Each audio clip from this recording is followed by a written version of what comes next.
دعائے ظہور حجت دورہ بسم اللہ الرحمن الرحیم اللہم کل ولیک الحجت ابن الحسن علیہ السلام صلواتک علیہ وعلا آبائی فی حاضر ساعتم وفی کل ساعت من ساعت اللیل والنہار ولیم وحافظم وقائدم وناصرم ودلیلا وائن حتی تسکنہو ورزاکا طوعن وتمتعو فیہ طویلا یا رب محمد وآل محمد وعجل فرجہ آل محمد یا فاطمتی اغیثنی یا سیدتی ادرکنی بحق ابو الفضل العباس علیہ السلام اللہم صلی علی محمد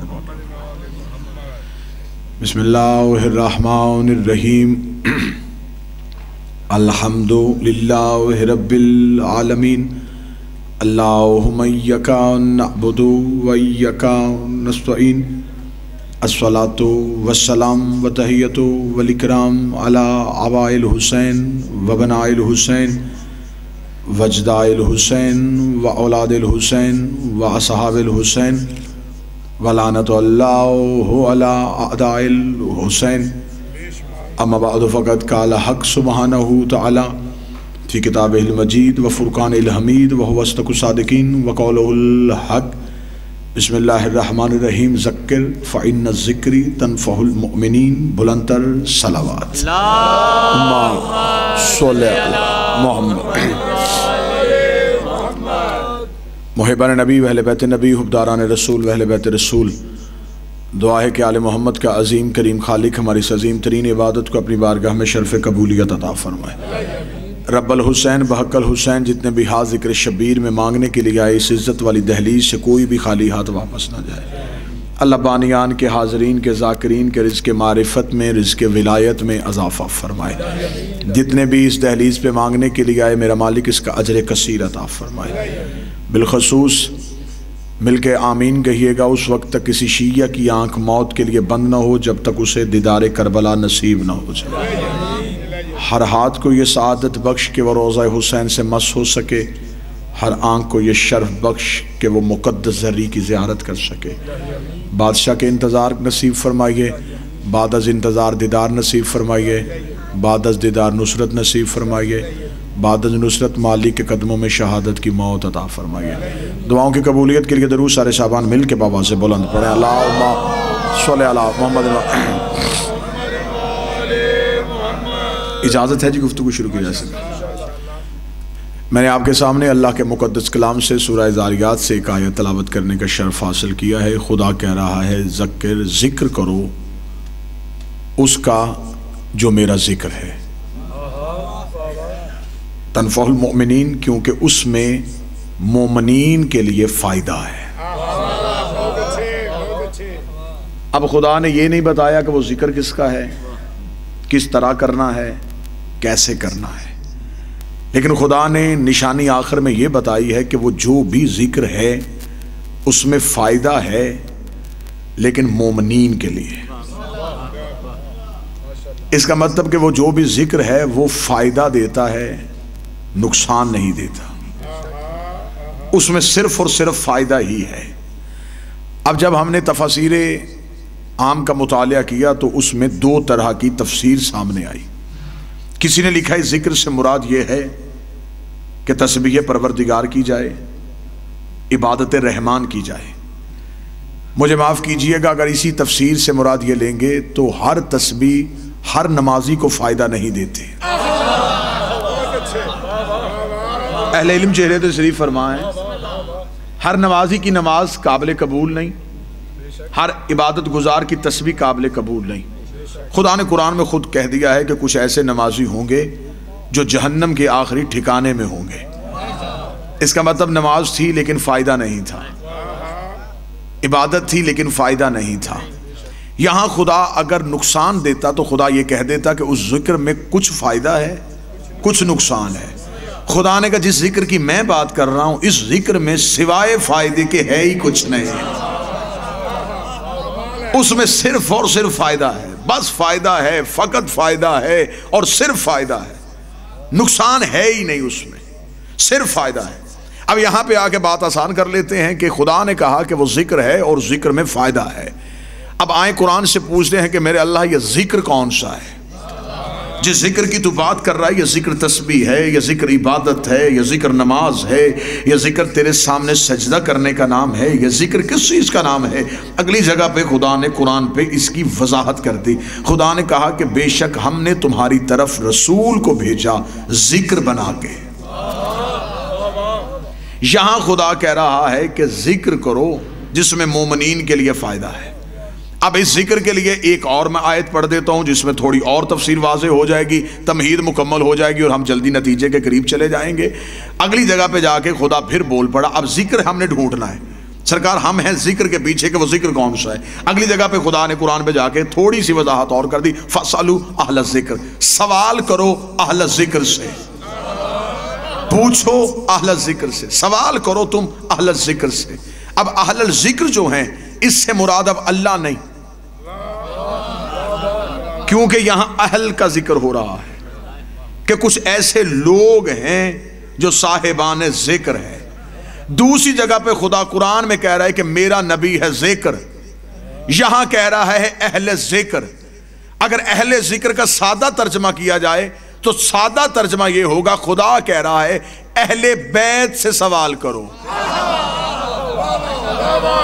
لے تمہید مکمل ہو گئی اور آپ نے انتہائی خوبصورت سا دے دیا، فَاسْأَلُوا أَهْلَ الذِّكْرِ، سوال کرو اہل بیت سے، سوال کرو، کیونکہ جو سوال جن سے کیا جاتا ہے وہ بتاتے ہیں، پوچھتے نہیں ہیں، وہ سناتے ہیں، سیکھتے نہیں ہیں، یہ سیکھ کے آتے ہیں، یہ زمانے میں آ کے نہیں بتاتے۔ یہ جو دعویٰ سلونی میرے مالک امیر المومنین نے کیا ہے، یہ پہلی دفعہ کوفے کے ممبر پہ نہیں کیا تھا۔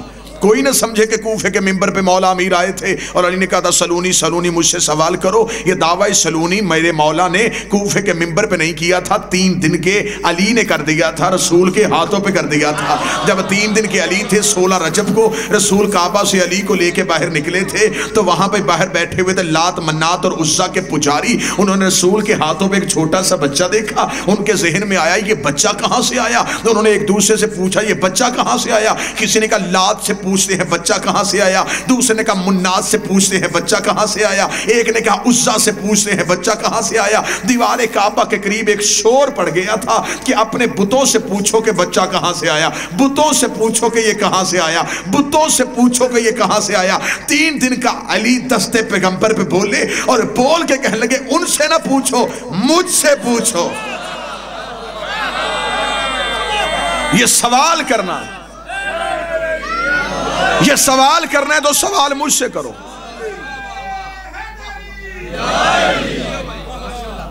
سوال مجھ سے کرو، پوچھو مجھ سے۔ آج بندے اکثر یہ اعتراض کرتے کہ حد ہو گئی ہے، شیعہ فضائل علی میں اتنا آگے چلے جاتے ہیں، سمجھ میں نہیں آتا۔ کبھی 3 دن کا بچہ بھی بول رہا ہے، چل تو علی کو نہ مان، جن ہاتھوں پہ بول رہا انہیں تو مان۔ یہ تو مانتا کہ یہ وہی ہاتھ ہے جس پہ پتھر بولے تھے۔ میں تو ذمہ دار چہروں سے گفتگو ہو رہی کہ ہاتھ وہ ہیں جن پہ پتھر بولے تھے۔ پتھر بولے تو کوئی اعتراض نہیں، کیونکہ دستے پیغمبر پہ بے عیب چیز بولتی ہے۔ 3 دن کے علی بولے اور 3 دن کے علی نے ماضی کی خبر بھی دی، مستقبل کی خبر بھی دی۔ غیب جاننا کسے کہتے ہیں؟ حاضر کو جاننا غیب نہیں، غیب کو جاننا غائب ہے۔ ماضی غائب ہے، میں پہنچا مجھ سے پہلے کس نے پڑھا میں نہیں جانتا، میں پڑھ کے چلا جاؤں گا میرے بعد کون پڑھے گا میں یہ بھی نہیں جانتا، اس وقت میرے سامنے کتنے بیٹھے ہیں میں یہ جانتا ہوں۔ جو ماضی میں جھانکے وہ بھی علم غیب جانتا ہے، جو مستقبل کی خبر دے وہ بھی علم غیب جانتا ہے۔ علم غیب کی تعریف یہی ہے، علمی چہرے تشریف فرما ہے جو ماضی اور مستقبل کی ہمہ وقت خبر دے سکتا ہو، وہ علم غیب جانتا ہے۔ 3 دن کے علی نے رسول کے ہاتھوں پہ آ کے 2 اعلان کیے، فرمایا توریت سناؤں، انجیل سناؤں، زبور سناؤں۔ ان تینوں کا تعلق ماضی سے تھا، یہ پہلے آ چکی تھی۔ اب علی صرف ماضی کی خبر نہیں دے رہے، اور اسی جملے پہ رسول کے ہاتھوں پہ بول کے کہا اگر آپ کہیں تو قرآن سناؤں۔ قرآن ابھی نازل نہیں ہوا اور خدا خلقت کے معیار بتا رہا ہے. خدا قرآن میں کہتا ہے کہ تم جب ماؤں کے بطنوں سے باہر آئے تم کسی شے کا علم نہیں رکھتے تھے. لا تعلمون شیئا، تم کچھ نہیں جانتے تھے. تمہیں زمانے نے آ کے سکھایا. جب تم دنیا میں تم یہ بھی نہیں جانتے تھے کہ ماں کون ہے، باپ کون ہے. تمہیں رشتوں کی پہچان نہیں تھی، تمہیں بولنے کا طریقہ نہیں تھا، تمہیں گفتگو کا سلیقہ نہیں تھا. تم نے جو سیکھا زمانے سے آ کے سیکھا ہے، جو کچھ سیکھا ہے زمانے سے آ کے سیکھا ہے. خدا نے خلقت کے معیار بتا دیے ہیں، خدا نے خلقت کے اصول بتا دیے ہیں. خدا نے بتایا کہ جو دنیا میں آ کے سیکھیں، دنیا میں آ کے سیکھیں، وہ پیدا ہوتے ہیں، وہ ماؤں کے بطنوں سے پیدا ہوتے ہیں. جو زمانے میں آ کے سیکھیں وہ ماؤں کے بطنوں سے پیدا ہوتے ہیں. اور جو 3 دن کے ہاتھوں پہ آ کے بولے وہ پیدا نہیں ہوتے، وہ ظاہر ہوتے ہیں.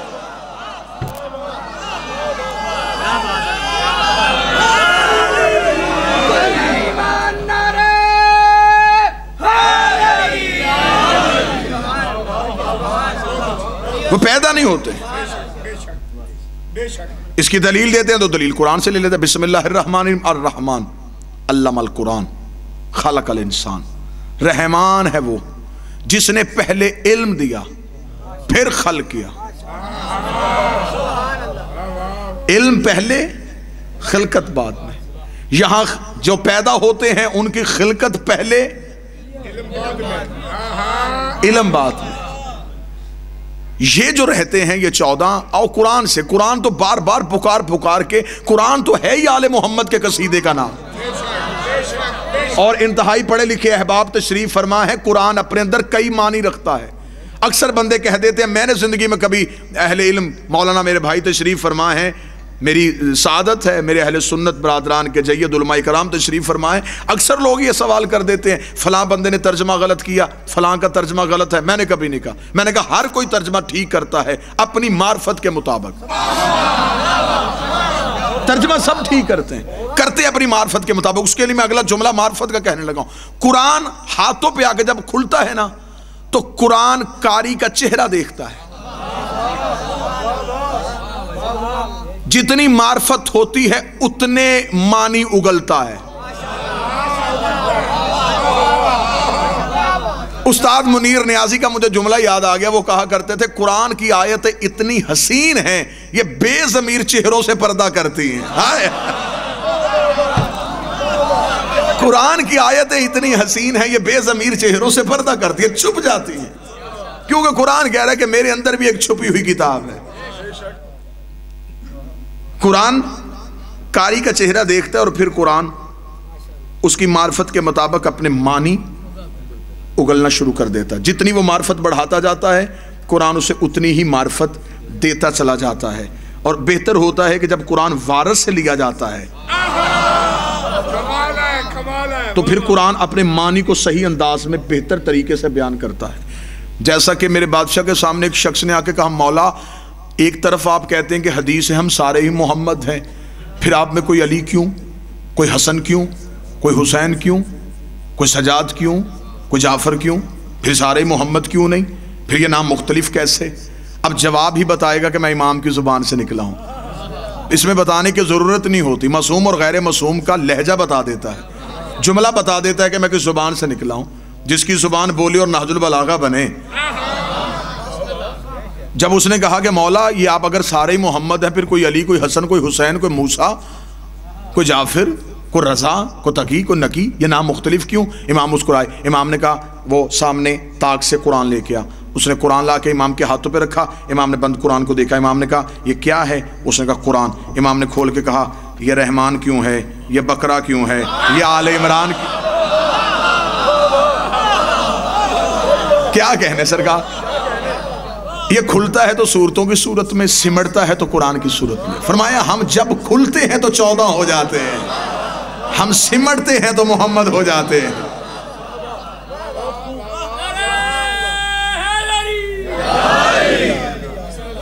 لیکن قرآن سمجھ میں تب آتا ہے، صاحبان علم قرآن سمجھ میں تب آتا ہے جب قرآن وارث سے لیا جاتا ہے. میرے مولا کوفے کے ممبر پہ ایک شخص نے آگے سوال کیا. اس نے کہا یا علی کل انبیاء کتنے ہیں؟ فرمایا کم و بیش لگ بھگ 1.25 لاکھ. اس نے کہا قرآن دعویٰ کر رہا ہے کہ میرے اندر ہر چیز کا ذکر موجود ہے. ہر خشک و تر کا ذکر موجود ہے۔ تو اگر قرآن کے اندر ہر چیز کا ذکر موجود ہے تو ان انبیاء کے نام قرآن میں کیوں نہیں؟ یا تو سارے نبیوں کے نام قرآن میں دکھائیے یا دعوی قرآن کو واپس لے لیجئے۔ امیر المومنین مسکرائے اور کوفے کی مسجد کے باہر ایک نیم کا درخت، جسے ہم اردو میں نیم کا درخت کہتے ہیں، اس میں ایک پھل لگا ہوتا ہے جسے اردو میں نبولی بولتے ہیں۔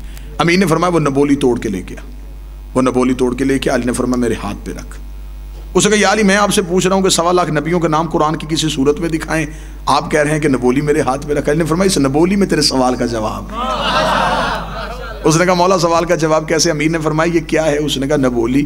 امام نے فرمایا اگر اسے میں تھوڑی سی ریت ہٹا کے یہیں دفن کر دوں تو یہاں سے اسی نبولی سے ایک پورا نیم کا درخت نکلے گا؟ اس نے کہا بے شک مولا نکلے گا۔ فرمایا اس کے اندر ایک پورا درخت چھپا ہوا ہے، اس کے اندر جڑ ہے، تنا ہے، پتے ہیں، دکھا۔ باہر سے تو آنا نہیں، آئے گا تو اس کے اندر سے، دکھا۔ اس نے کہا مولا ایسے نظر نہیں آئے گا جب تک زمین کے حوالے نہیں کریں گے۔ امام نے فرمایا واپس چلا جا، قرآن تب تک سمجھ میں نہیں آئے گا جب تک وارث کے حوالے نہیں۔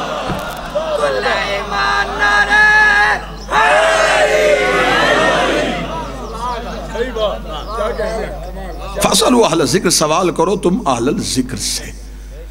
دعوی سلونی جو امیر المومنین نے کر دیا، یہ امیر المومنین نے 3 دن کی عمر میں بتا دیا کہ ہمارے ہاں معیار خلقت کیا ہے۔ یہ علم اپنی جبلت میں لے کے آئے ہیں۔ آسان کروں گا، انتہائی رک رک کے میں اس لیے پڑھ رہا ہوں، سامعین میرے قابل احترام ہیں، اہل سنت میرے بھائی تشریف فرما ہے، رک رک کے بات ان تک پہنچے۔ یہ جو 14 ہیں ان کی فطرت میں علم ہے، جبلت میں علم ہے، تینت میں علم ہے، یہ یہاں سے آ کے نہیں سیکھے۔ زمانہ ڈھونڈ رہا ہے کہ نبی مدینے کی کس یونیورسٹی سے پڑھے تھے۔ جسے نبی کا کوئی مکتب نظر میں نہیں آیا اس جاہل نے یہ کہہ دیا کہ ان پڑھ تھے، کیونکہ اس نے نبی کو یہاں کہیں پڑھتے ہوئے نہیں دیکھا، اور کہہ دیا کہ جبریل نے آ کے کہا تھا اقرا پڑھ، تو لہذا جبریل پڑھانے کے لیے آئے تھے، تو جبریل معاذ اللہ استاد پیغمبر تھے۔ اس کتنا غلط عقیدہ ہے کہ اس نے جبریل کو یہ کہتے ہوئے سنا اقرا پڑھ، اور وہ جبریل کے اس کہنے سے بھی نہیں سمجھا کہ ہمیشہ پڑھے لکھے سے کہا جاتا ہے کہ پڑھ۔ سوال تو ہمیشہ پڑھے لکھے سے کیا جاتا ہے، اقرا پڑھ۔ ان کی جبلت میں علم، اس کی میں مثال دے دیتا ہوں۔ آپ سرکار چند انڈے لے لیں، مرغی کے لے لیں، چند بطخ کے لے لیں، اسے رکھیں مرغی کے نیچے، وہ اپنی وقت معینہ تک اس کے پروں کے نیچے رہیں گے۔ جب ان میں سے وہ بچہ نکلے تو وہ پہلی دفعہ جب ان انڈوں سے بچے نکلے تو ان میں سے چند بچے جو ہیں وہ مرغی کے ہیں، چند بچے جو ہیں وہ بطخ کے ہیں۔ آپ انڈوں سے نکلتے ہی ان بچوں کو یوں سمیٹ لیں اور ایک ندی کے کنارے پہ لے جائیں، وہاں پہ جا کے چھوڑ دیں۔ مرغی کے بچے جو ہی پانی دیکھیں گے وہ رک جائیں گے، جو بطخ کے بچے ہیں وہ چلنا شروع کر دیں گے۔ یہ ایک ہی ٹائم میں رہے، ایک پر کے نیچے رہے، پہلی مرتبہ زمانے میں آ کے اکٹھے انہوں نے آنکھ کھولی۔ یہ مرغی کے بچوں کو روکا کس نے؟ بطخ کے بچوں کو چلایا کس نے؟ اب ہمیں بتاتے ہیں کہ اس کی فطرت میں تیرنا ہے، ان کی فطرت میں تیرنا نہیں۔ یہ جو 14 ہیں یہ جبلت میں علم لے کے آئے ہیں، یہ فطرت میں علم لے کے آئے، انہوں نے زمانے سے آگے نہیں سیکھا، انہوں نے زمانے سے آگے نہیں پڑھا۔ لوگ کہتے ہیں کہ جس طرح ہم دنیا میں آئے ہیں ہماری ارتقاء کی منزلیں ہیں، ہمارے ہاں یہ ہوتا ہے کہ ہمارے ہاں نطفہ ہے، نطفے سے خون ہے، خون سے لوتھڑا ہے، لوتھڑے سے جسم ہے، جسم کے بعد بچپن ہے، بچپن کے بعد جوانی ہے، جوانی کے بعد بڑھاپا ہے، بڑھاپے کے بعد موت ہے۔ یہ ہیں ارتقاء کی منزلیں۔ 14 ان منزلوں میں نہیں آتے۔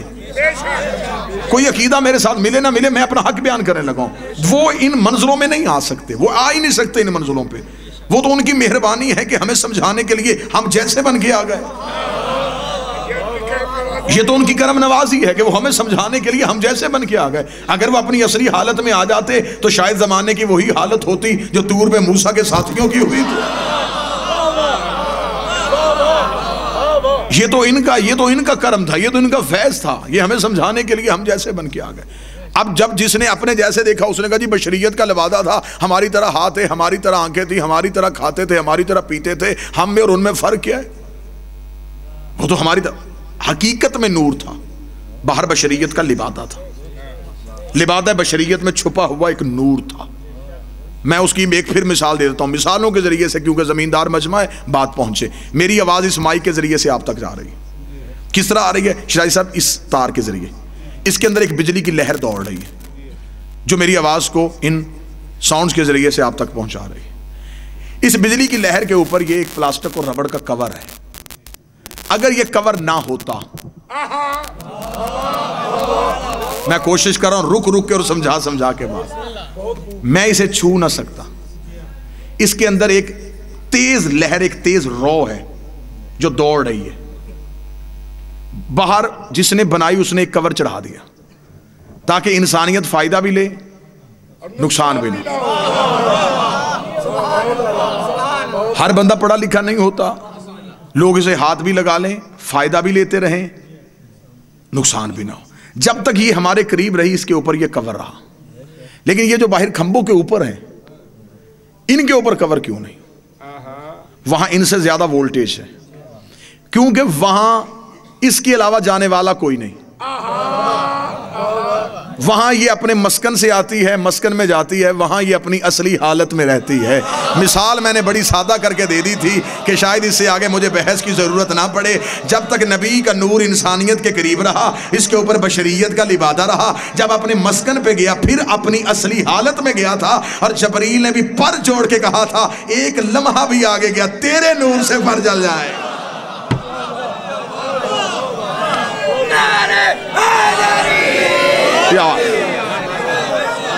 یا اول ما خلق اللہ نوری, سب سے پہلے اللہ نے محمد کے نور کو خلق کیا. انا وعلی من نور واحد, میں اور علی ایک نور سے خلق ہوں. مجمع سے کہ بندہ اٹھ کے کھڑا ہوا, اس نے کہا اللہ کا نبی تیرا یہ نور کب سے ہے؟ فرمایا جب کب نہ تھا. جب نہ جب تھا, نہ کب تھا, نہ گھڑی تھے, نہ گھڑیال تھے, نہ دریا میں روانی تھی, نہ سمندر میں طغیانی تھی, نہ بادل میں شور تھا, نہ ہوا میں زور تھا, نہ کلیوں میں چٹک تھی, نہ پھولوں میں مہک تھی, نہ سبزے میں لہک تھی, نہ آگ میں دمک تھی, نہ ہیرے میں چمک تھی, نہ لیموں میں کھٹاس تھی, نہ کند میں مٹھاس تھی, نہ پہاڑوں کی اونچائی تھی, نہ غاروں کی گہرائی تھی, نہ ہاتھی میں جسامت تھی, نہ چیونٹی میں قدامت تھی, نہ خرد کی خبر تھی, نہ عشق کی نظر تھی. پھر تھا کیا؟ ایک لا الہ کی ہستی تھی, ایک الا اللہ کی مستی تھی. ہائے ہائے, کچھ نہ تھا.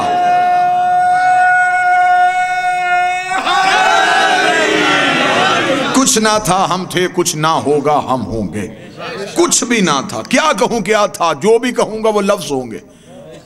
لفظ نہ تھے, یہ تھے. میری مجبوری ہے, خطابت کر تو رہا ہوں لیکن مجبوری ہے کہ میں کیا کہوں کیا تھا. زبان جبرائیل کی طرح کام کے پیچھے رہ جاتی ہے. کیا کہوں کیا تھا, اور یہ تھے. بس یہ ہے, ایک بنانے والا تھا, ایک بننے والا تھا, ایک عزتیں دینے والا تھا, ایک عزتیں پانے والا تھا. ایک نور تھا اور ایک نور کی پرچھائی تھی. ایک حقیقت تھی اور ایک مثل تھی. یہ توحید کی مثلیں ہیں.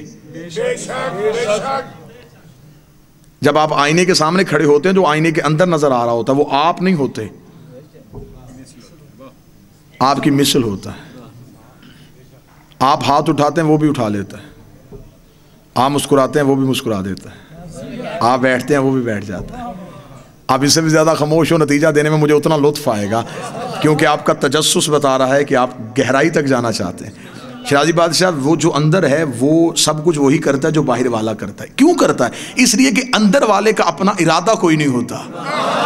اندر والا وہی کرتا ہے جو باہر والا کرتا ہے. توحید نے انہیں اپنے عکس, اپنی پرتو بنا کے زمانے میں بھیج دیا. خدا نے بتایا اب ان کا اپنا ارادہ کوئی نہیں ہے, یہ وہ کہتے ہیں جو خدا کہتا ہے. اس لیے خدا نے کہہ دیا وَمَا يَنْطِقُ عَنِ الْهَوَىٰ إِنْ هُوَ إِلَّا وَحْيٌ يُوحَىٰ. میرا حبیب یہ جو بھی بولتا ہے تو نہیں بولتا, تیرے اندر میں بولتا ہوں. کنکر رسول نے پھینکے, خدا نے کہا یہ اس نے نہیں پھینکے, یہ میں نے پھینکے. بیعت نبی نے کروائی, خدا نے کہا اس نے نہیں کروائی, یہ میں نے کروائی ہے. بولا رسول تھا, خدا نے کہا میں بولا ہوں. کنکریاں رسول نے پھینکی, خدا نے کہا میں نے پھینکی ہے. بیعت نبی نے اپنے ہاتھ پہ کروائی, خدا نے کہا میرے ہاتھ پہ ہوئی ہے. اس کا مطلب ہے جو غدیر پہ علی کی امامت کا اعلان ہوا ہے, یہ بھی رسالت نہیں کر رہی بلکہ خود توحید کر رہی.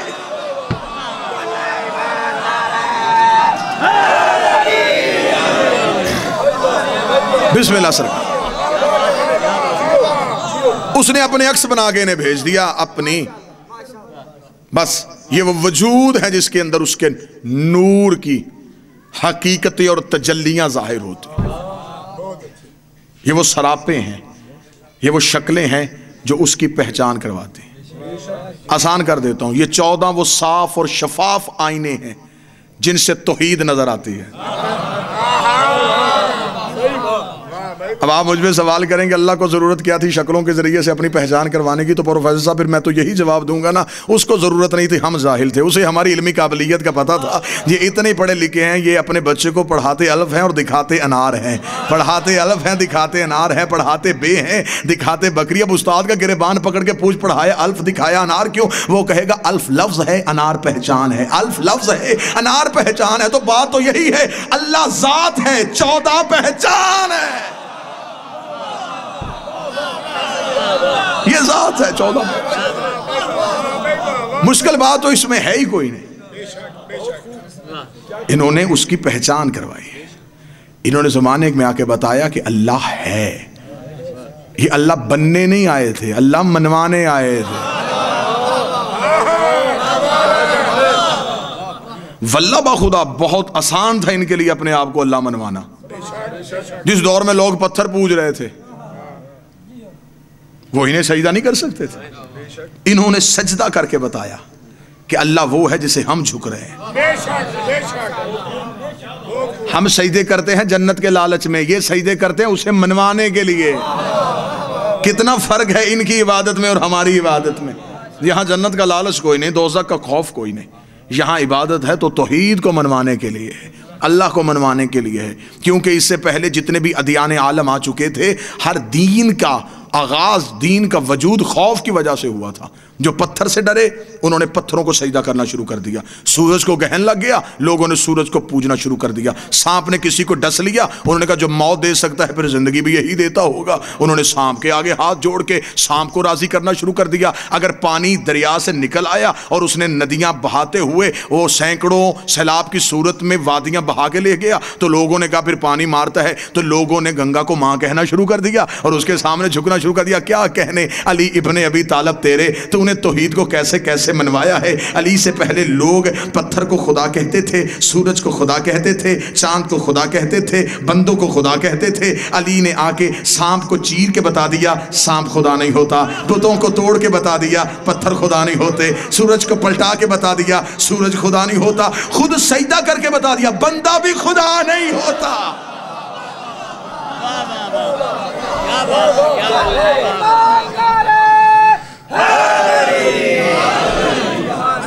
اول ما خلق اللہ نے، سب سے پہلے اللہ نے میں محمد کے نور کو خلق کیا اور پھر میں اور علی ایک نور سے خلق ہوئے. بندے نے سوال کیا یا رسول آپ کا نور کب سے ہے؟ فرمایا جب کچھ نہ تھا.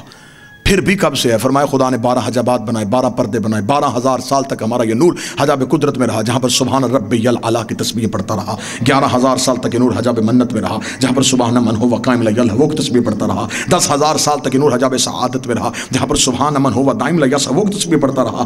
8,000 سال تک یہ نور حجاب کرامت میں رہا جہاں پر سبحان من ہوا غنی رفت کر تسبیح پڑھتا رہا. 7,000 سال تک یہ نور حجاب عزت میں رہا جہاں پر سبحان ذی العزت والجبار کی تسبیح پڑھتا رہا. 6,000 سال تک یہ نور حجاب رفت میں رہا جہاں پر سبحان رفیع الاعلیٰ کی تسبیح پڑھتا رہا. 5,000 سال تک نور حجاب نبوت میں رہا جہاں پر سبحان ذی المن والمنان کی تسبیح پڑھتا رہا. 4,000 سال تک نور حجاب ہیبت میں رہا جہاں پر سبحان ذی الہیبت عند الموت کی تسبیح پڑھتا رہا. 3,000 سال تک نور حجاب غیبت میں رہا جہاں پر سبحان ذی الغیبت عند الموت کی تسبیح پڑھتا رہا. 2,000 سال تک نور حجاب حسن میں رہا جہاں پر سبحان ذی الحسن والجمیل کی تسبیح پڑھتا رہا. 1,000 سال تک حجاب شفاعت میں رہا جہاں پر سبحان ربی الاعلیٰ وبحمدہ کی تسبیح پڑھتا گیا. رسول کہتے ہیں 12 پردوں سے ہمارے نور کا نکلنا تھا. فقط منهم مئة فقط 24 میرے نور سے ایک کم 1,24,000 پسینے کے قطرے گر گئے. خدا نے ہر قطرے کے صدقے ایک نبی بنا دیا. میرے پسینے کے قطرے گرتے گئے. کوئی آدم صفی اللہ بن گیا، کوئی نوح نجی اللہ بن گیا، کوئی ابراہیم خلیل اللہ بن گیا، کوئی موسیٰ کلیم اللہ بن گیا. آج کوئی مسلمان حضرت آدم کو رضی اللہ نہیں کہتا، حضرت نوح کو رضی اللہ نہیں کہتا، حضرت ابراہیم کو رضی اللہ نہیں کہتا. حضرت آدم کا نام ہو علیہ السلام،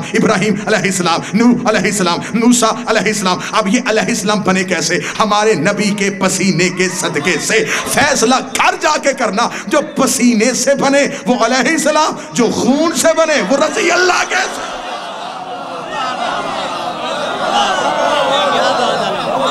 جن کا خون نبی کا خون.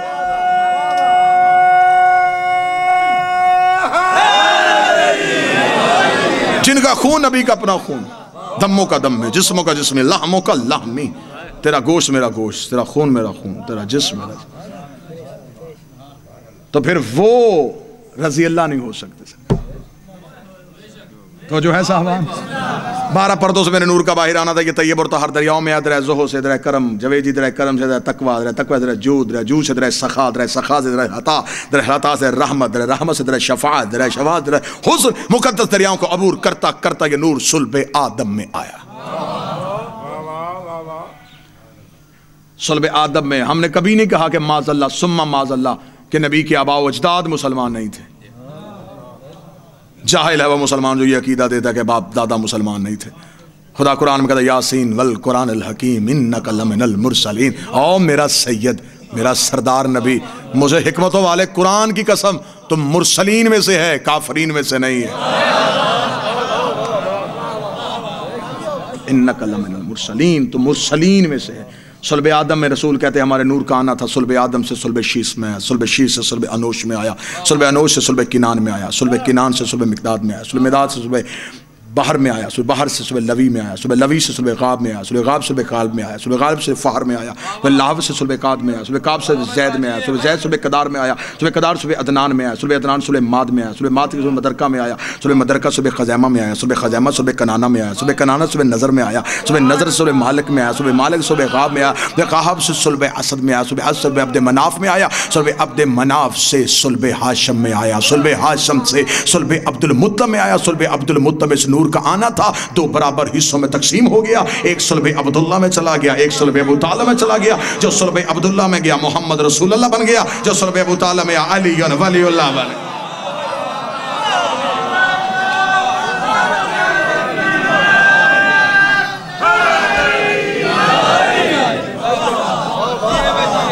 جی ہاں، معصوم سے سوال کیا گیا کہ مولا آپ توحید کے کہاں رہتے تھے؟ فرمایا ہم توحید کی اندیت میں رہتے تھے۔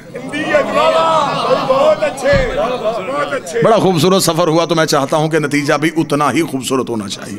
فرمایا ہم توحید کی اندیت میں رہتے تھے۔ علم الکلام جاننے والے علم الکلام کی کتاب ممبر پہ لے کے آئیں دیکھتے ہیں کہ قربت کی منزلیں کتنی ہوتی ہیں۔ بات تھوڑی مشکل ہے، لیکن جہاں آپ نے اتنی محبت کی ہے اس معاملے میں ساتھ دیجئے گا۔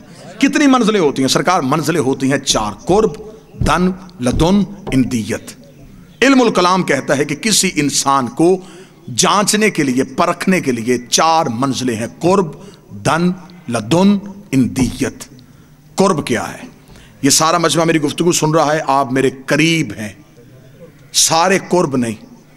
قرب کون ہے؟ یہ جو احباب میرے بالکل سامنے بیٹھے ہیں، یہ میرا قرب ہے، اس لیے کہ ان کے اور میرے درمیان تیسرا کوئی نہیں۔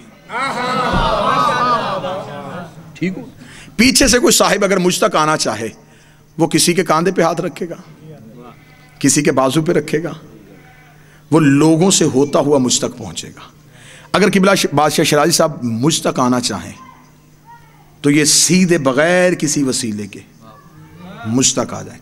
جن دو کے درمیان وسیلہ کوئی نہ ہو وہ قرب ہوتا ہے۔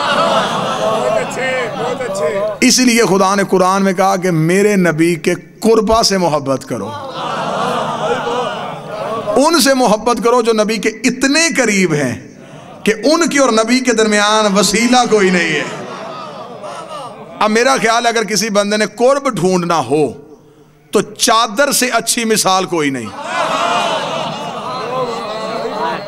چادر میں وہ اتنا قرب ہو گئے تھے کہ فرشتے نے بھی کہہ دیا وَمَنْ تَحْتَ الْكِسَاءِ، یہ چادر کے نیچے ہیں کون؟ آواز آئی ہم فاطمہ تو وَعَبُوهَا وَبَعْلُهَا وَبَنُوهَا، ایک سیدہ کا باپ، ایک سیدہ کا شوہر، 2 سیدہ کے بیٹے۔ میرے اللہ رسول کلام تو نہیں جانتا تو کون جانتا ہے؟ تعارف بڑی کے ذریعے سے کروایا جاتا ہے۔ آپ یہ کیوں نہیں کہتے ایک نبی ہے، ایک نبی کی بیٹی ہے، ایک نبی کا داماد ہے، 2 نبی کے نواسے ہیں؟ تعارف علی کے ذریعے سے کیوں نہیں ہوا؟ تعارف حسنین کے ذریعے سے کیوں نہیں ہوا؟ فرمایا میں تعارف کروا سکتا تھا اگر سوال کرنے والا فرش کا ہوتا، سوال کرنے والا ہے عرش کا۔ عرش میں یہ خاندان پہچانا ہی بطول کے نام پہ جا۔ ہم فاطمہ تو، ہم فاطمہ تو۔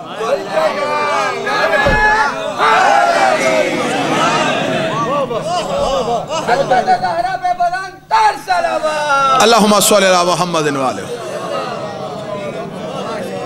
اور رسول نے خدا نے کہا کہ کیونکہ آج میں نے سیدہ کے ذریعے سے تعارف اس لیے کروایا، اہل سنت بھائیوں کے لیے پیغام کہ آج ہو رہا ہے اہل بیت کا تعارف۔ میں شروع کروں گا زہرا کے نام سے، سیدہ کا باپ، سیدہ کا شوہر، سیدہ کے بیٹے۔ اگلا جملہ میں بلندی پہ جا کے لگا خدا نے کہا میں سیدہ کے ذریعے سے تعارف کروا کے تمہیں منوا رہا ہوں کہ اہل بیت نبی کے رشتہ داروں کا نہیں، بطول کے رشتہ داروں کا۔ اب جس نے بھی اہل بیت میں آنا ہو شرط یہ ہے کہ اس کا تعلق بطول سے ہونا چاہیے، سیدہ سے ہونا چاہیے۔ اور خدا نے اہل بیت کا فرق سمجھا دیا، جو چادر کے نیچے تھے وہ بیت تھے، جو باہر تھا وہ حرم تھا۔ ٹھیک، آج بھی جس پہ چادر ہے وہ بیت اللہ ہے، جو باہر ہے وہ حرم ہے۔ حرم بیت نہیں، حرم کی عزت ہی بیت کی وجہ سے ہے، بیت کا حرم ہے۔ ان کا تعارف ہی اس لیے ہے کہ یہ بیت کا حرم ہے۔ تو یہ ہے قرب، بس یہ مثال سنیے گا اور اسی پہ گفتگو ختم۔ قرب یعنی کہ یہ دو، درمیان تیسرا کوئی نہیں۔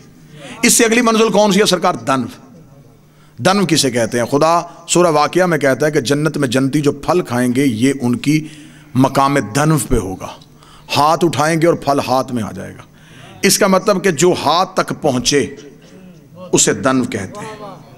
اس لیے خدا نے قرآن میں کہا کہ میرا حبیب معراج کی رات مقام دنو پہ آ گیا تھا۔ بسم اللہ سر، بسم اللہ، ماشاءاللہ ماشاءاللہ۔ میرا حبیب واجب الاحترام قبلہ تشریف لے، بس اسی بات پہ جو بات آپ تک پہنچانی گفتگو ختم ہو گئی سرکار، اسی کو وصول کیجئے گا اور دعا دے دیجئے گا۔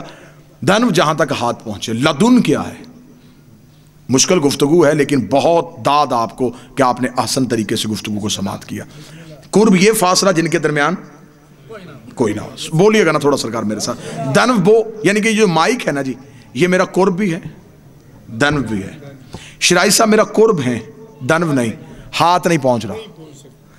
اس کی اور میرے درمیان تیسرا بھی کوئی نہیں، ہاتھ لگا کے سے چھو بھی سکتا ہوں۔ قرب بھی ہے، دنو بھی ہے۔ اس سے اگلے جو منزل ہے اسے کہتے ہیں لدن۔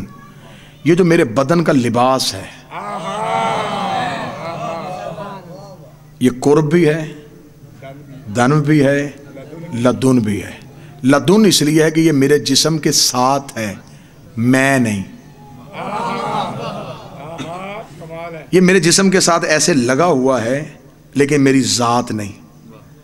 اب اس کے بھی دو حصے ہوتے ہیں کہ یہ دیکھیں، یہ رومال ہے، اگر میں اپنا ہاتھ چھپاؤں تو اس رومال کو دو تہیں ہیں، ایک وہ جس نے آپ کی نظروں کو روکا ہوا ہے، ایک یہ ہے جس نے ہاتھ کو چھپایا ہوا ہے۔ آپ کو یہ نظر آ رہا ہے، یہ نہیں۔ شاید اسی لیے جس نے یہاں سے دیکھے اسے اپنے جیسے لگے۔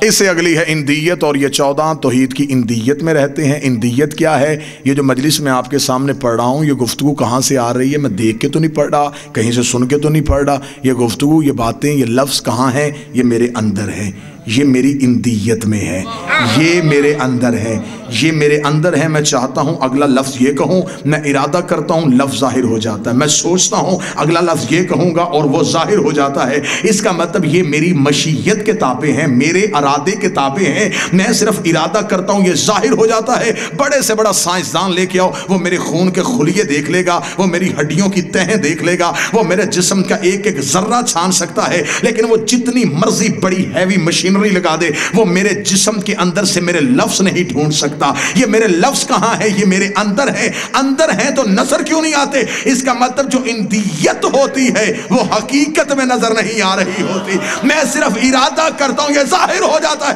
خدا نے کہا یہ 14 اندیت میں ہے، میں ارادہ کرتا ہوں یہ ظاہر ہو جاتا ہے۔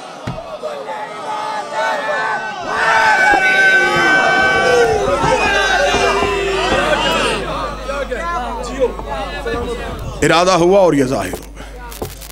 اس نے ارادہ چاہا، اس کا ارادہ تھا کہ میری حمد ہو تو یہ محمد ہوئے، ارادہ تھا کہ میری عظمت ہو تو یہ علی ہوئے۔ زمانہ حسن دیکھے تو یہ حسن ہوئے، زمانہ کریمی دیکھے تو یہ حسین ہوئے۔ مقدر اور نصیب والا وہ شخص ہے جسے آل پیغمبر کی محبت مل گئی، اہل بیت کا پیار نصیب ہو گیا۔ مجلس شبیر میں آتے اگر آپ اہل سنت ہیں، آپ اہل حدیث ہیں، آپ مجلس حسین میں آئیں، آپ ہمارے مہمان نہیں، آپ مہمان ہیں حسین ابن علی کے، اور مہمان کی خدمت کرنا حسین سے زیادہ کون جانتا ہے؟ یہ گھر ہے قاتل کو شربت پلانے والا، یہ وہ ہے کہ اس نے آخری وقت میں آئے ہوئے حر کو کہا تھا، حر تو اس وقت آیا جب میرے خیمے میں پانی نہیں ہے، لیکن حر حسین وعدہ کرتا ہے تھوڑی دیر کے بعد جب تیری آنکھ کھلے گی رسول کے ہاتھ پہ کوثر کا جام ہوگا۔ جتنے آئے ہیں صرف اس لیے آئے ہیں، زمین پہ آ کے اس لیے بیٹھ گئے کہ آئیے سادات کے گھر میں پرسہ ہے، یہ گھر لٹنے کے قابل تھا نہیں اور لٹ گیا۔ تھوڑی دیر کے لیے بیٹھیں گے، غریبوں کی بات غریب بن کے سنیں گے، شریفوں کا تذکرہ شریف بن کے سنیں گے، دل کو تکلیف ہوگی، چار آنسو آئیں گے، یہ آنسو تیری اور میری عاقبت کے لیے کافی ہیں، کیونکہ یہ آنسو رخسار پہ نہیں گرتے، زہرا کے رومال میں گرتے ہیں۔ مجلس تمام ہوتی ہے، وہ حسین کی ماں سیدھی کربلا جاتی ہے، رو کہتی اٹھ حسین میں تیرے زخموں کی مرہم لے کے آئی ہوں۔ غلط کہا ہے جس نے کہا ہے کہ یہ بد دعا ہے اس لیے روتے، یہ بد دعا نہیں، یہ نبی کی بیٹی کی دعا ہے۔ اس نے کہا تھا کاش کوئی میرے حسین کو روئے، کیونکہ یہ وہ غریب ہے جس کی لاش پہ سگی بہنوں کو رونے نہیں دیا گیا، جس کی لاش پہ اس کی بہنیں نہیں روئیں۔ بس سادات و غیر سادات ایک دعا کروں گا، مصائب پڑھنے کا وقت ہی نہیں، قبلہ تشریف لائے، وقت تمام ہو گیا ہے، مجلس کو جلدی اختتام بھی ہونا ہے۔ دعا کرو، مل کے آمین کہو، میرا اللہ تمہیں 7 بھی بیٹے دے، ایک بیٹی ضرور دے۔ بیٹے جگیروں کے وارث ہوتے ہیں، بیٹیاں جنازوں کی وارث ہوتی ہیں۔ باپ جتنی مرضی جگیریں چھوڑ کے چلا جائے اور شرازی بادشاہ بیٹے 7 ہوں، جنازے میں بیٹھ کے روتے نہیں۔ بیٹی ایک بھی ہو، پردیس میں رہتی ہو، آپ کے معاشرے کی بات کرنے لگا ہوں، مصائب پڑھنے کی تو ضرورت ہی نہیں، معاشرے کی بات کرتا ہوں، بیٹی پردیس میں رہتی ہو، اللہ نہ کرے باپ مر جائے، اطلاع دینے والا نہیں بتاتا تیرا باپ مر گیا، اطلاع دینے والا کہتا تیرے باپ کی طبیعت خراب ہے۔ لوگ کہتے ہیں بتا دے مر گیا، وہ کہتا نا نا نا، اس نے سفر کرنا ہے، یہ دور سے آئے گی، یہ رستے میں مر جائے گی، اسے نہ بتانا تمہارا باپ مر گیا ہے۔ بیٹی شیعہ کی ہو یا سنی کی، میں مصائب نہیں، میں تو تیرے معاشرے کی بات کر رہا ہوں۔ بیٹیوں کو باپ کی موت کی خبر نہیں دی جاتی۔ اب ہم پہ سوال کر، تم کیوں روتے ہو؟ جن کو ہم رونے کے لیے آئے ہیں، 70 قدم کے فاصلے پہ 3 سگی بہنیں سر پہ قرآن رکھ کے قاتل سے کہتی رہی نہ مار، 3 دن کا پیاسا نہ مار، اللہ راز، بس اتنا ہی اور میں نے پڑھنا۔ یہ آنسو آ گئے، 2 آنسو اور آ جائے۔ بیٹی پردیس میں رہتی ہو، پے کے گھر میں موت ہو، شاہد صاحب آپ گواہی دیں گے، جتنے آپ بیٹھے ہیں آپ گواہی دیں گے۔ اکثر لوگ، میں نے خود دیکھا، اکثر لوگ جنازہ پڑھ کے چلے جاتے ہیں، کچھ اگلے دن کل کے بعد چلے جاتے ہیں۔ نہیں جاتی تو اس گھر سے بہن اور بیٹی نہیں جاتی، اپنے بچے تیار کر کے حوالے کر دیتی ہے، کر کے کہتی ہے میرے بچوں کا خیال رکھنا۔ عورتیں پوچھتی تو نے اپنے گھر نہیں جانا؟ وہ کہتی کیسے جاؤں، ابھی میرے بھائی کا چہلم نہیں ہوا، میں چہلم تک بیٹھوں گی، لوگ آئیں گے تعزیت کے لیے، میں نہ ہوں گی، لوگ کہیں گے اچھی بہن تھی، 40 دن بھی نہیں بھائی کے جنازے کے بعد بیٹھ سکی، میں 40 دن انتظار کروں گی۔ ایسا ہوتا یہ نہیں ہوتا، 40 دن تک بہنیں بھائی کا دروازہ نہیں چھوڑتی۔ میرے سامنے سرکار عباس کے علم کی شبیہ ہے، کیا کہنے حسین تیری بہنوں کے 11 محرم کو بدے ہوئے ہاتھوں کے ساتھ حسین کی لاش پہ آئی، رو کے کہتی حسین میرا بڑا جی چاہتا تھا میں تیرا چہلم کربلا میں کرتی۔ حسین امت رسیاں لے کے آ گئی ہے، حسین زینب کربلا چھوڑ کے جا رہی ہے، حسین میری حسرت ہے میں تیرا ایک چہلم ضرور آ کے کروں گی۔ اس وقت آواز دے کے بی بی نے کہا حسین جانے سے پہلے میں چاہتی ہوں ایک مرتبہ تجھے دیکھو۔ حسین مجھے مجھے آواز دے۔ کہیں سے جب آواز نہ آئی، بی بی نے کہا میں بہن ہو کے بلا رہی ہوں، مجھے آواز دے۔ ایک ٹوٹی ہوئی تلواروں اور تیروں کے پتھروں کے ڈھیر کے نیچے سے آواز آئی، علیہ علیہ یا بنت محمد، اور نبی کی بیٹی ادھر آ، تیرا حسین یہاں ہے۔ بی بی کے ہاتھ بدے ہوئے تھے، ہاتھ کھلے ہوتے تو بی بی پتھر ہٹاتی، غلط پڑوں بی بی کا مجرم بنو۔ بی بی روتی روتی زمین میں بیٹھی، اپنی کوہنیوں کے ساتھ پتھر ہٹائے، پتھر ہٹاتے ہٹاتے علی کی بیٹی کی نظر حسین کی لاش پہ پڑی، حسین کا سر نظر نہیں آیا۔ بی بی رو کے کہتی اینا اینا راس الحسین، حسین تیرا سر کہاں ہے؟ آواز آئی میرے سر کا نہ پوچھ، مجھے بتا تیرا برقع کہاں گیا، تیری چادر کہاں گئی؟ اللہ لعنت علیکم الظالمین وسيعلم الذين